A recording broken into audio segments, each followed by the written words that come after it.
Good afternoon, everyone. Thank you for joining us for our presentation specifically for payers. I'm Adam Rossi from the Communication and Outreach Unit here at the Workers' Compensation Board. And today I'm going to share the latest updates on several initiatives that are helping to make the board better for payers and the workers' compensation system overall.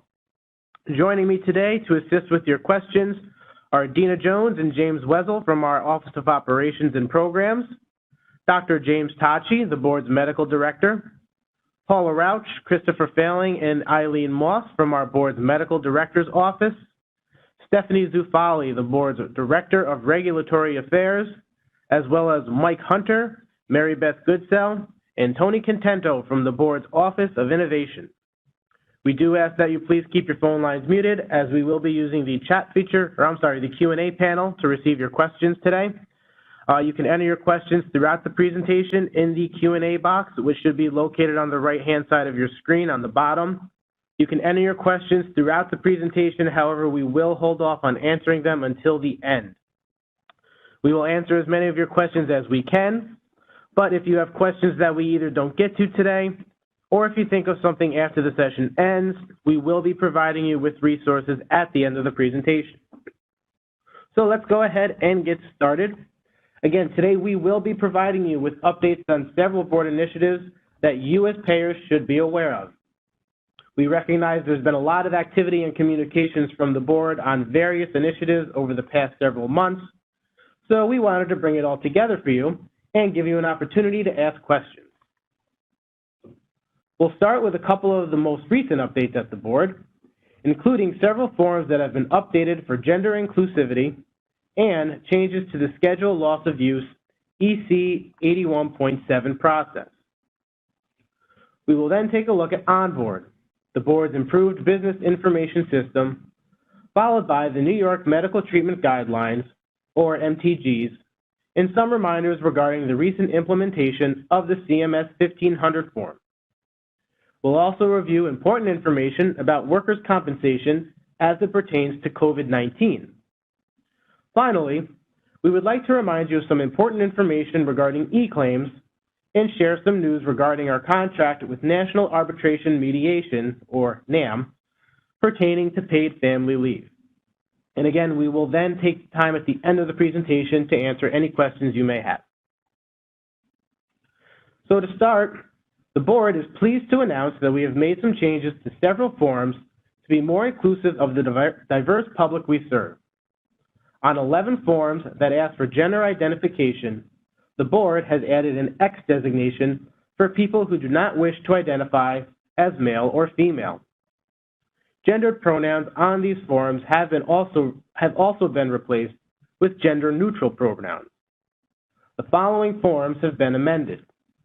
The Alternative Dispute Resolution Program Report of Injury, or Form ADR1. Employee Claim, Form C3. Employer's Report of Injured Employees' Change in Status or Return to Work, Form C11. Application for reopening of a claim more than 7 years after incident, Form C25. Notice and Proof of Claim for Disability Benefits, Form DB 450. Preliminary Final Claim for Reimbursement of benefits paid under DBL, Form DB 470. The Request for Assistance by an Injured Worker, Form RFA 1W. Volunteer Ambulance Workers Claim for Benefits, Form VAW3. Volunteer Firefighters Claim for Benefits, Form VF3. Volunteers Notification of Executive Officer of Fire or Ambulance Company of Significant Risk of Transmission of HIV per VFBL/VAWBL, Section 11C1, Form VAW11C. And the World Trade Center Volunteers Claim for Compensation, Form WTC Vol-3. This will also help the board use preferred gender pronouns when interacting with stakeholders. You can read more about this by visiting wcb.ny.gov, selecting Board Announcements at the bottom of the homepage, and reviewing the bulletin dated June 30th, 2022. Please note that you must submit the current version of these forms. Older versions are not being accepted. One of the board's main goals is to make it easy for workers to receive compensation they are entitled to. With this in mind, we have made recent changes to the process of our Scheduled Loss of Use benefit. A Scheduled Loss of Use, or SLU, is a cash benefit that pays injured workers for the loss of wage earning capacity resulting from a permanent functional impairment of a body part as a result of an on-the-injury job. The SLU amount is determined by the board with proper consideration of the workers' compensation law and the current permanent impairment guidelines, which can be found under the treatment section on the provider page of the board's website. The following changes were implemented on September 30th, 2022. The EC 81.7 has been revised to clarify and streamline the SLU process and expedite a resolution when the injured worker has permanent impairment resulting in an SLU of one or more established body parts. The EC 81.7 now outlines the different paths a case can take for a permanency resolution.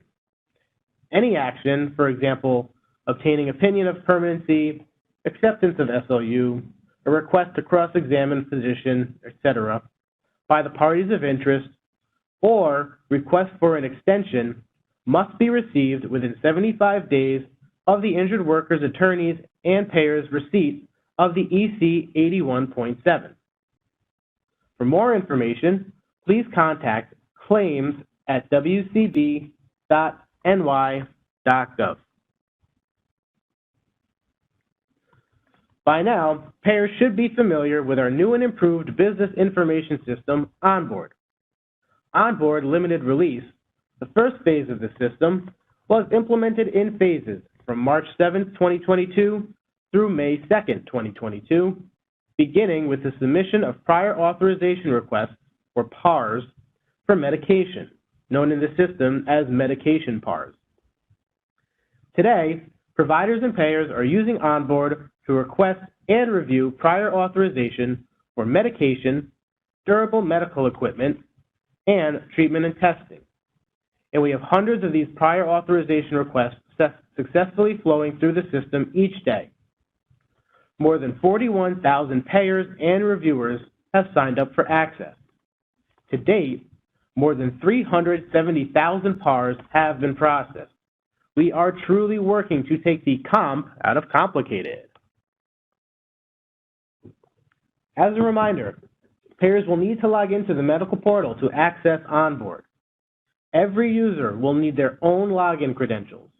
A single login cannot be provided to an organization to be used by all users who are part of that organization. There is no limit to the number of users an organization can have. The claim administrator, such as the insurer, self-insured entity, or a third-party administrator, access is granted using organizational profiles based on eClaim's trading partner information. The payer is ultimately responsible for the review of PARs. A payer may designate a medical review organization to review the PARs. However, the medical review organization must first complete the online Medical Review Organization Medical Portal registration. Pharmacy benefit managers, or PBMs, may be designated by the payer to review Level 1 medication PARs. The PBM must complete the online PBM Medical Portal registration process prior to a payer designating them as the reviewer. This chart on your screen labels what submissions each provider type can make. For example, all provider types listed can submit a request for decision on unpaid medical bills, Form HP 1.0, non-MTGs under or equal to $1,000 PARs, and non-MTGs over $1,000 PARs. You can view this chart on the Payer Overview page at wcb.ny.gov/onboard. Once a PAR is submitted, you, the payer, have a set number of days to respond. Response requirements vary for certain PAR types. Responses for MTG confirmation are required within 8 business days. MTG variants and MTG special services responses are required within 15 calendar days, but the response time is extended to 30 days if an IME is requested. Non-MTG over $1,000 responses are required within 30 calendar days. Non-MTG under or equal to $1,000 responses are required within 8 business days. And medication and durable medical equipment responses are due within 4 calendar days. You can also view this chart on the payer overview page at wcb.ny.gov/onboard. Another area of improvement for the board has been the recently updated New York Medical Treatment Guidelines, or MTGs. For those of you who are new to these webinars or new to the comp system, we'll give you a quick rundown. In December of 2010, the board implemented legislatively mandated medical treatment guidelines, known as MTGs, that fundamentally changed the delivery of healthcare to injured workers. The MTGs initially included 4 evidence-based guidelines for the treatment of injuries involving the neck, back, shoulder, and knee. These became the mandatory standard of care for dates of service on or after December 1st of 2010. On March 1st, 2013, the carpal tunnel syndrome MTG and updated versions of the then existing MTGs, including a new maintenance care program, were adopted. The non-acute pain MTG, as well as updated versions of the existing MTGs, were implemented for dates of treatment on or after December 15th of 2014. The following MTGs are effective for treatment as of May 2nd of 2022. Knee injury, mid and low back injury, neck injury, non-acute pain in shoulder, ankle and foot disorders, elbow injuries, hand, wrist, and forearm injuries, including carpal tunnel syndrome, hip and groin disorders, occupational interstitial lung disease, occupational work-related asthma, post-traumatic stress disorder and acute stress disorder, work-related depression and depressive disorders, eye disorders, traumatic brain injury, and complex regional pain syndrome. The board has online training available on the MTGs for both medical and non-medical professionals. Payers should complete the non-CME versions of each training. To access these trainings, visit the board's website at wcb.ny.gov and navigate to the Healthcare Provider section in the middle of the homepage. Select the Medical Treatment Guidelines link. From there, select the training link on the right side of the page.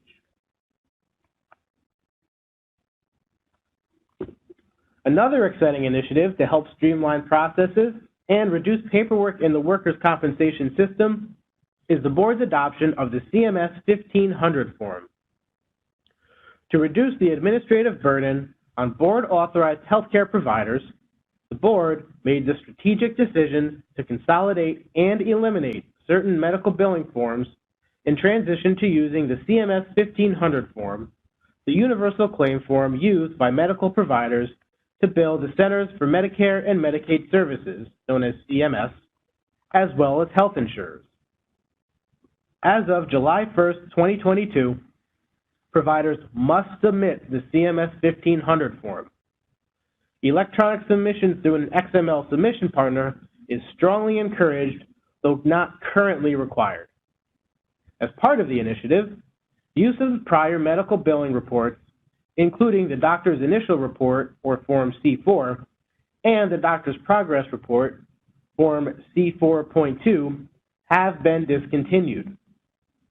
Payers are required to use the new Notice of Treatment Issue or Disputed Bill, Form C8.1b, and Notice to Healthcare Provider an injured worker of a carrier's refusal to pay all or a portion of a medical bill due to valuation objections, Form C8.4, with applicable claims adjustment reason codes, or CARCs, to object to medical bills.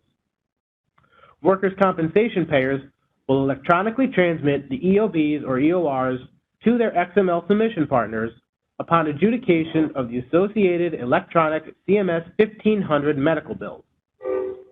Payers are also required to use specific CARCs on their provider EOBs or EORs when objecting to payment of a medical bill, whether the bills are received through an XML submission partner or on paper. Providers must also prominently report the injured worker's temporary impairment percentage, work status, and causal relationship of the injury at the top of the CMS 1500 form medical narrative. The board has developed a medical narrative report template that can be used to create the medical narrative report that accompanies provider submissions of the CMS 1500 form. Providers should use this report when submitting the CMS 1500 form. The board strongly encourages providers to include the three mandatory elements, again, causal relationship, work status, and temporary impairment, in every clinic note, because that information is so frequently essential to the seamless administration of claims. That said, payers should be advised that the board's advice to providers that narratives lacking such information may be found legally defective is not an invitation to payers to routinely deny payment to the providers or injured workers solely based on the absence of those three elements. Clearly, there are many instances where the information is not as critical. For example, a claim in which the claimant is at MMI and PPD has been established. Such fee disputes may be resolved in favor of providers or injured workers where there is the sole basis for the dispute and the information is deemed by the board to be present, clearly implied, or not critical to the administration of the claim at the time of the clinic visit. Please note, the CMS 1500 initiative does not change anything related to a payer's assessment of causal relationship. It merely informs providers that causal relationship to be reported prominently in the medical narrative. A PDF of the report, as well as a chart listing medical narrative report requirements by the provider, can be found at wcb.ny.gov/CMS1500/requirements under the medical narrative requirements section.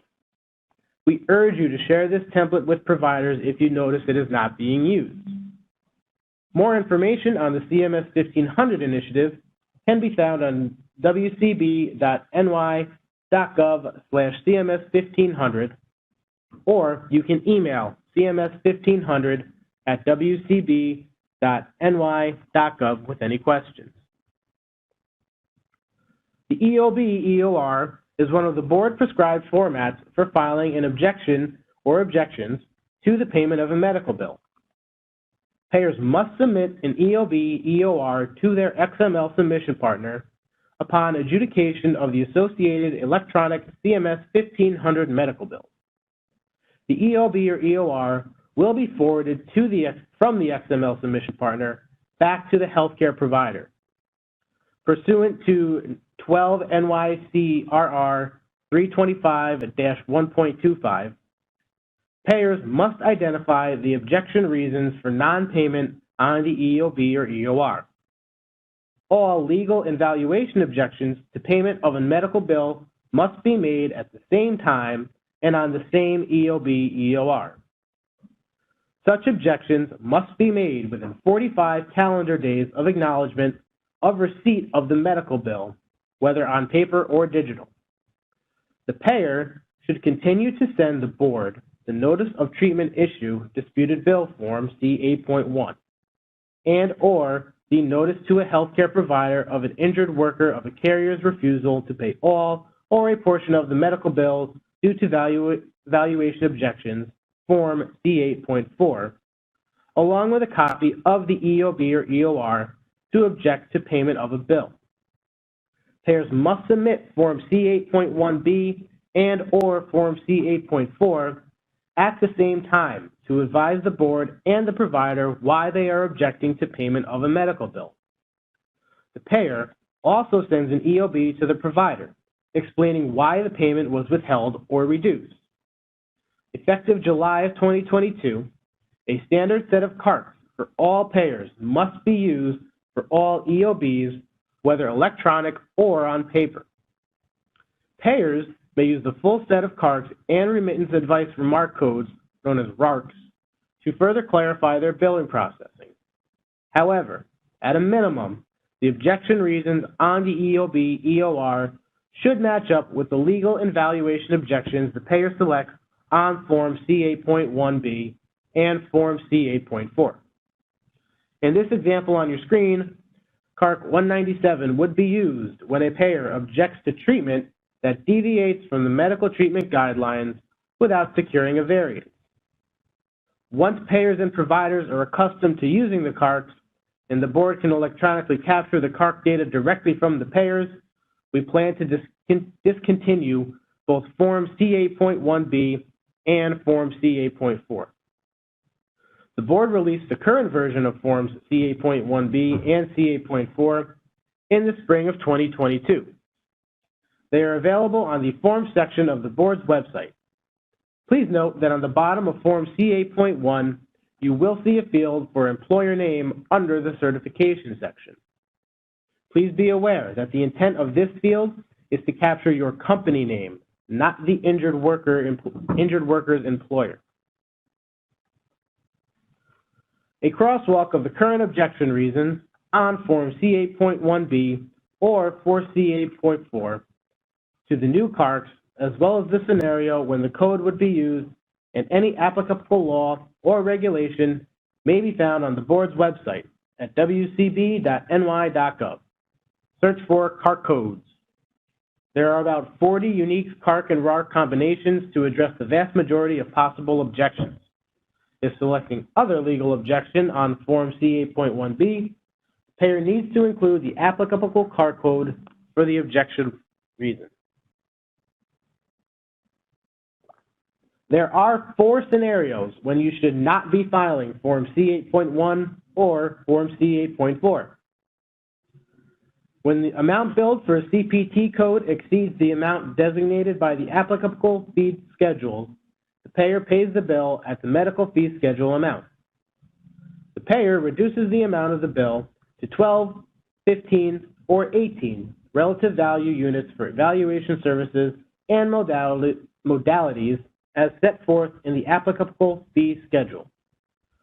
The payer reduces the amount of the bill pursuant to a contractual agreement with the provider, for example, the network or a PPO discount, or there is a duplicate bill. The reason for payment reduction or non-payment if it's a duplicate bill should be set forth on the EOB.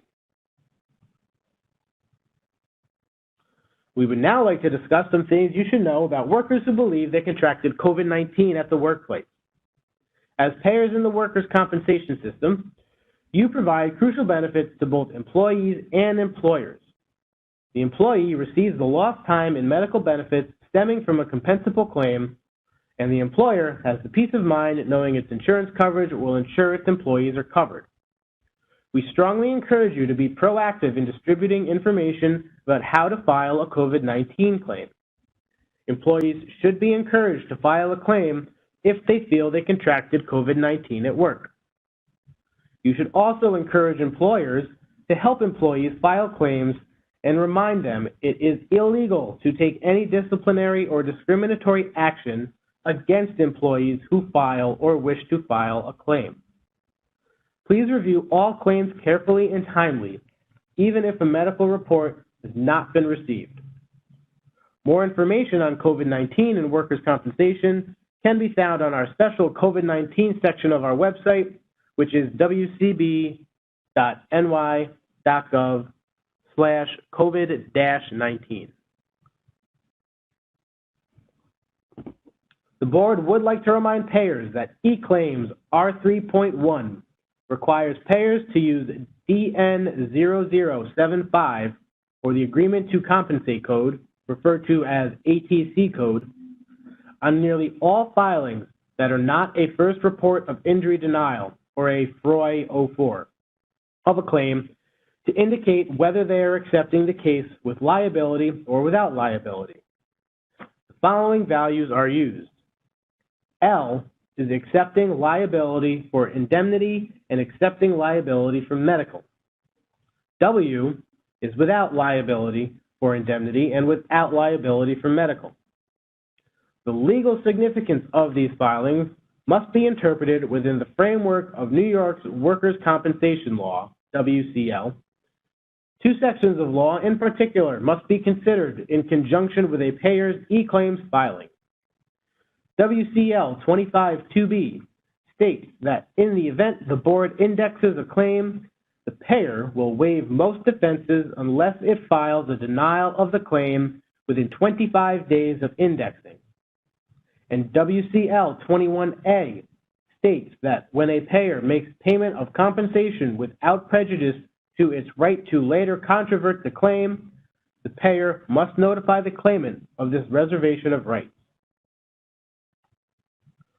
When a payer files a FROI in a claim, and the ATC code value is L, but the case is either not indexed or 25 days have not passed from the date of indexing, the payer may file a subsequent report of injury, or FROI 4, in the case due to its rights under WCL 25-2B.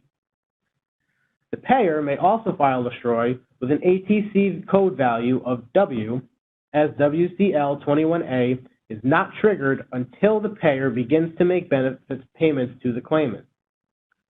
When a payer files a FROI indicating payment to the claimant and enters an ATC code value of L, the insurer has accepted the case for the body parts listed on the FROI. Any subsequent FROI 04 or FROI that changes the value from L to W is of no legal effect. This is due to the application of WCL 21A, which requires that payments to a claimant where the payer wishes to reserve its rights be made with the notice to the claimant. An initial FROI with an ATC code value of L indicates that payments are being made without any such reservations. If you have any questions on this, please email eclaims@wcb.ny.gov. Lastly, the board is pleased to announce that National Arbitration and Mediation, known as NAM, will continue to provide arbitration services for New York's landmark paid family leave program. The board and NAM have agreed to a 3-year contract with 2 optional 1-year extension periods, which is the same structure of the original agreement that took effect with the launch of paid family leave in 2018. The new contract takes effect on November 1st of 2022. Paid family leave provides eligible New Yorkers with job-protected, paid time off to bond with a newly born, adopted, or foster child, care for a family member with a serious health condition, assist loved ones when a family member is called to active military service abroad, and provide support when an employee or their minor dependent child is under an order of quarantine due to COVID-19. When there are claim-related disputes, for example, a disagreement over a denial or the benefit amount, or an issue with the timeliness of a payment, the parties can request arbitration from NAM. For more information about paid family leave arbitration process, as well as quarterly reports summarizing paid family leave claim-related disputes handled by NAM, please visit our paid family leave website at paidfamilyleave.ny.gov. As we continue to work on implementing improvements for payers, we're committed to increased communication with payers, such as this webinar and targeted emails. The board also has a special web page for payers. Visit the board's website at wcb.ny.gov and select the payers link at the top of the page. We will be expanding the content on this page by creating a What Payers Need to Know briefing page that highlights key activities, much like we've done today. We also plan to continue engagement with all of our stakeholders, including payers, as the board continues its modernization efforts via the future expansion of the OnBoard system. For information on OnBoard, please visit wcb.ny.gov/onboard. Resources include a walkthrough of the registration process, video tutorials, and recorded presentations for payers.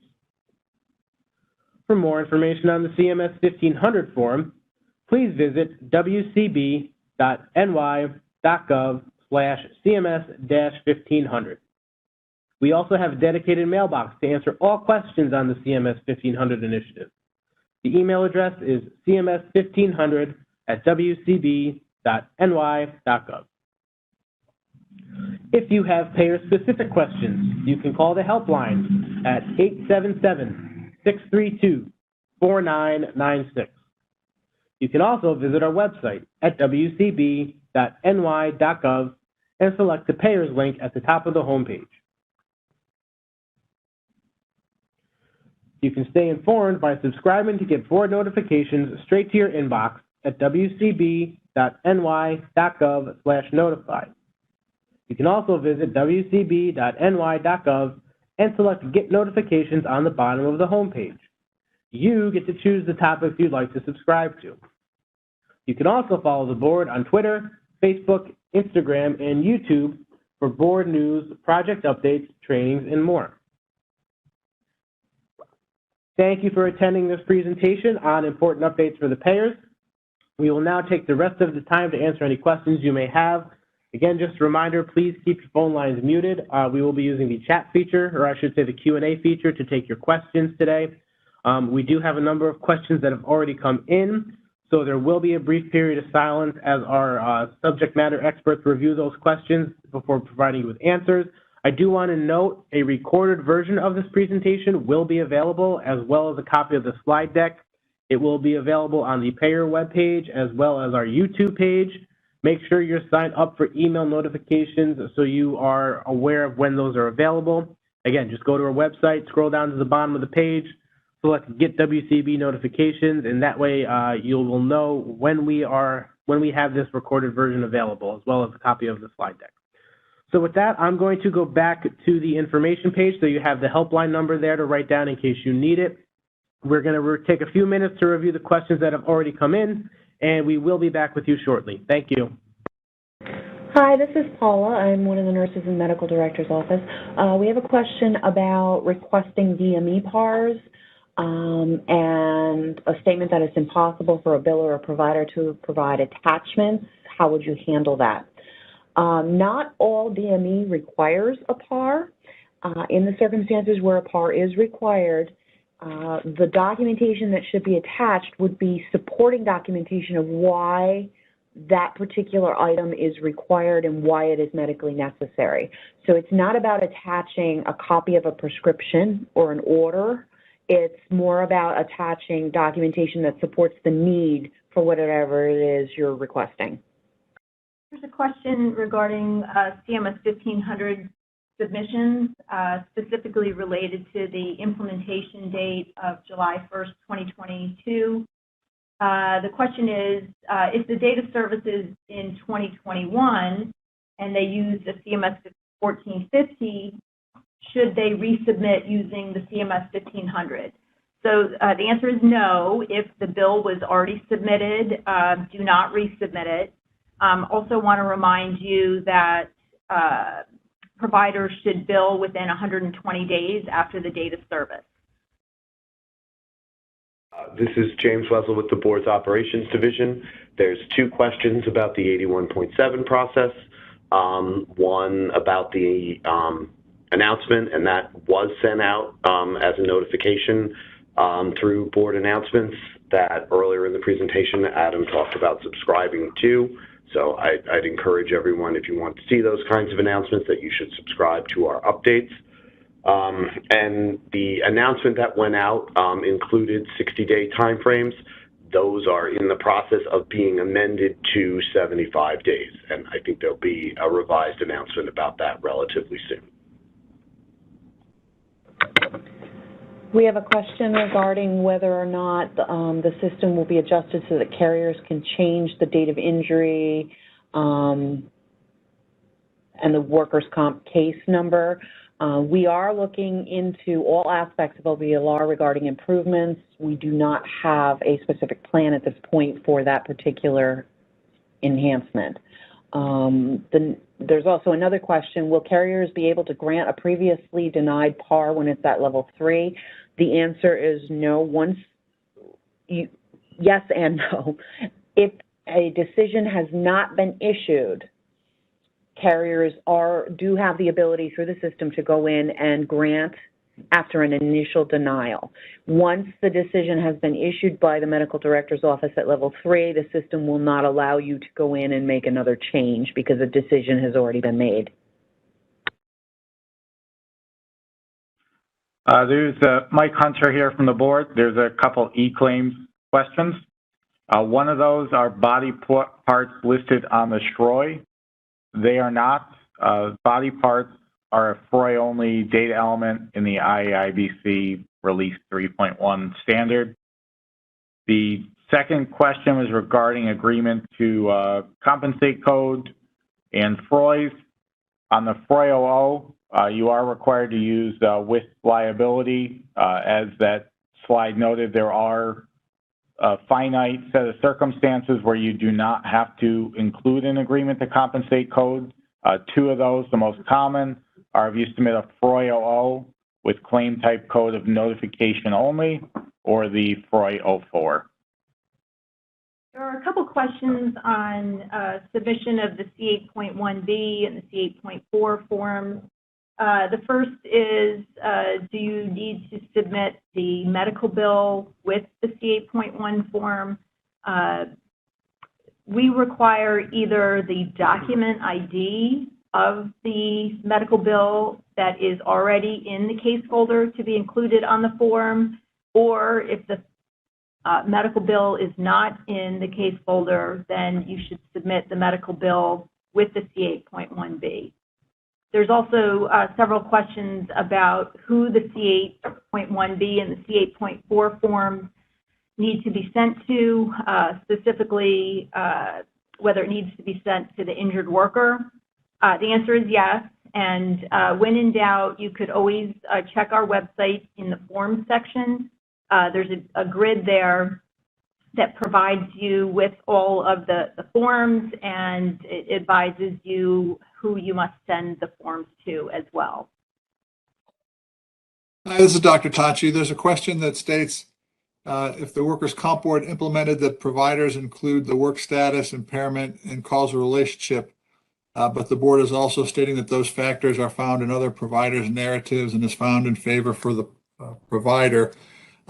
Just to be clear, what we're trying to say is that the board does strongly encourage providers to include those three elements in their narratives: patient's work status, causal relationship, and temporary impairment percentage. And in the CMS 1500 process, we tried to facilitate the submission of that information because, generally speaking, those three elements of information greatly facilitate the administration of people's claims, and we do want to have that information in providers' clinic notes.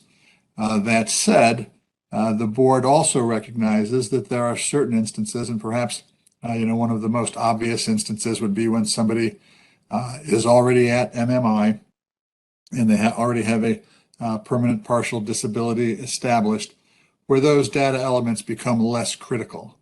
And that's not the only one, but that's just perhaps the most obvious example.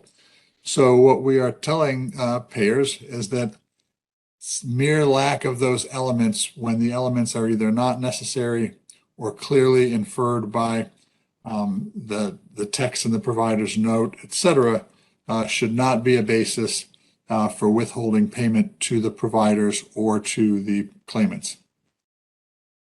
There's another C8 question. Specifically, does the C8 need to be filed on a bill if the claim is subject to apportionment? If the board has adjudicated the apportionment and there's a notice of decision indicating that a carrier is only 50% responsible, must the carrier file a C8.1 on future bills or simply indicate apportionment applies on the EOB?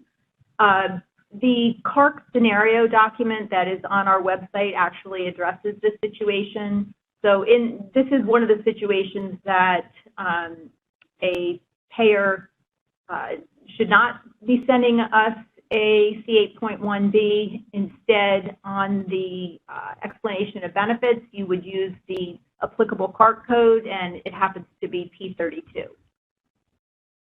Hi, Mike Hunter again. There is a question about the FROI-AQ and AU. Those are treated the same as the FROI-OO for requirements purposes. Also would like to remind folks that the requirements for Agreement to Compensate Code have not changed. The board is just clarifying those requirements. If there are further questions, though, as they noted earlier, you can always contact the eClaims team at eclaims@wcb.ny.gov, and we are happy to further clarify.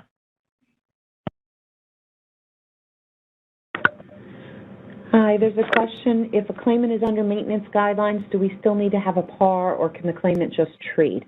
If the patient meets the criteria in the guidelines for obtaining maintenance care, ongoing maintenance care, PAR is not required, and the regulations prohibit a variance PAR for maintenance care because it's set up as a strict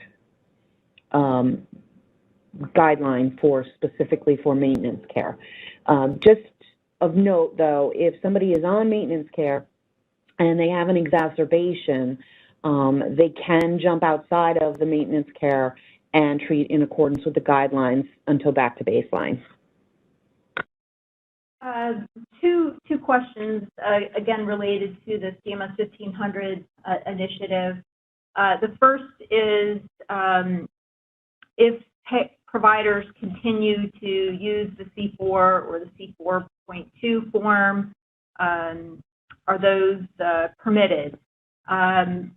So those forms have been discontinued. They are no longer in the prescribed format of the board. If a provider was to submit a disputed medical bill and they had used a C4 or C4.2, it would not be considered. There's also a question about the timing of filings of the C8.1s, specifically ones that were filed prior to the effective date of 7/1/22. Some TPAs and carriers are being advised that they're defective. Are they supposed to submit the new C8.1s? So the new C8.1B and C8.4 forms became effective on 7/1, and we gave payers until September 29th to start using those forms. Any C8.1s and C8.4 that were filed prior to that time should not be resubmitted. So it sounds like there might be a little bit of a disconnect. If we had some examples, if you sent them into the board, we could try to identify what exactly is going wrong. There's a question, is there anything that could be done to stop providers from submitting the same PAR that has previously been denied again and again with no substantial changes? This increases costs significantly. So just to be clear, we do advise providers that they should not be doing that unless there's a material change in the individual's clinical status or new diagnostic testing, et cetera, that warrants a resubmission of a same or similar PAR.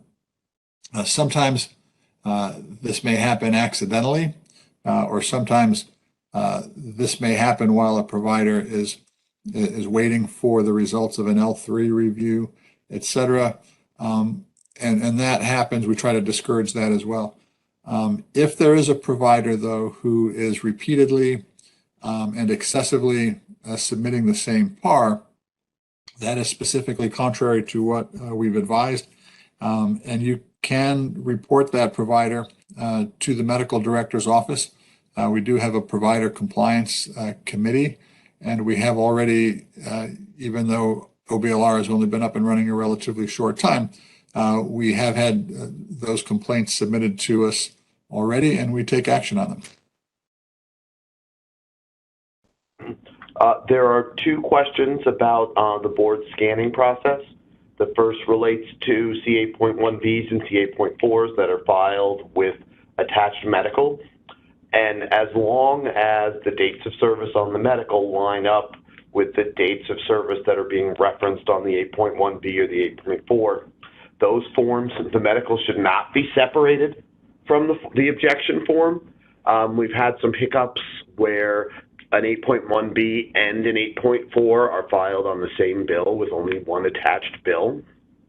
But we are working through those issues to ensure that the medical stays attached at least to the 8.1B.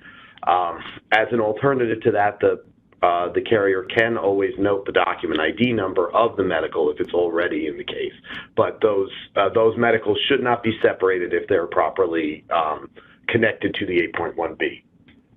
There's also a question about DT1 forms, and the carrier is not required to send a copy of the DT1 form, which advises the claimant of a diagnostic testing network to the board. So the board does not scan those forms if we receive them. It would just be additional clutter to the case folder that isn't needed. Hi, there's a question on how does the payer grant a PAR after denial prior to a decision made by the medical director's office.